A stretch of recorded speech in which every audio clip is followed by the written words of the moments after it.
first 16 games of the UEFA Champions League group stage have been played this week, and they've thrown up some real surprises. Well, to talk through them, I'm joined now by our reporter Angela Barnes. And Angela, not a great start for Real Madrid. Absolutely not. So 8 games took place last night. Real Madrid, disappointing start for them. Gareth Bale did score for them, so they lost 3-0 to Paris Saint-Germain, I should say, to start with.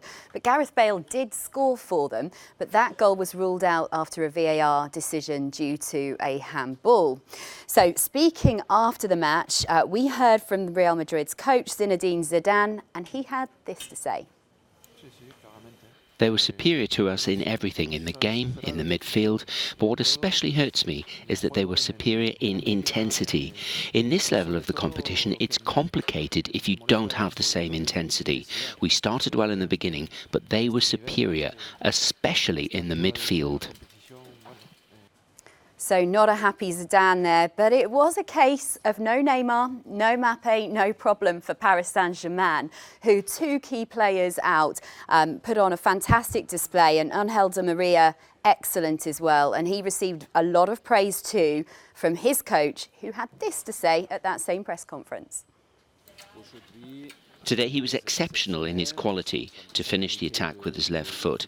He's really extraordinary. He has exceptional statistics with us. Over so many games, he's always decisive. With a decisive pass or a goal, he's always dangerous.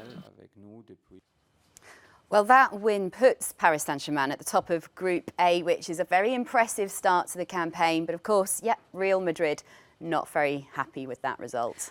And another team that might not be very happy is Tottenham, because they did so well last year, runners-up, but the first match didn't go that well for them. Absolutely, and as a result of that, the expectations were higher on Mauricio Pochettino's side. They lost out to Liverpool last year, but last night it was a 2-2 draw against Olympiacos, who are first in Greece's Super League. So they actually got off to a very slow start, but then they scored 2 goals within 4 minutes, one of those from Harry Kane. But then Olympiacos fought back, making up that score. Well, speaking at a press conference afterwards, Mauricio Pochettino, Tottenham's manager, said that he was very disappointed with their performance. He actually went as far as saying he felt that they didn't respect the plan that they had put in place. And he said that they also lacked aggressiveness. So not the start that Mauricio Pochettino wanted to get off to for Tottenham either. Indeed. And Ronaldo got into some hot water with fans during the Juventus versus Atletico Madrid game. He did, and that was a 2-2 draw as well. But Ronaldo nearly pushed that scoreboard ahead with a 3rd goal, which would have made it a win. But he missed that strike.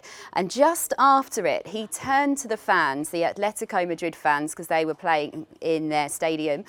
He turned to the fans and he made a gesture that many say seemed to be mocking them. So there was lots of reaction to it on social media. But Ronaldo actually said that what he meant was, he meant to say, learn, you have to learn. I'm just quoting him here. That's what he said he meant by that gesture. So take that as you will. But he did get in trouble for making similar gestures last season during that campaign. And he did play for Real Madrid for 9 years. So there is that undertone, that rivalry, local rivalry that was there. Juventus, but aside from the drama, it was a quiet game for Ronaldo. And Juventus, they did take the lead, but like the game we just mentioned before with Tottenham, 2 goals in for the other team catching up in the final 20 minutes to make it that 2-2 draw. So again, not the start that that team would have wanted either for Juventus, higher expectations. Those just a few of the highlights from last night, but plenty more fixtures to come now. The European football's well underway with the final 30th of May next year in Istanbul. Indeed, we'll be looking forward to that. Angela, thank you very much for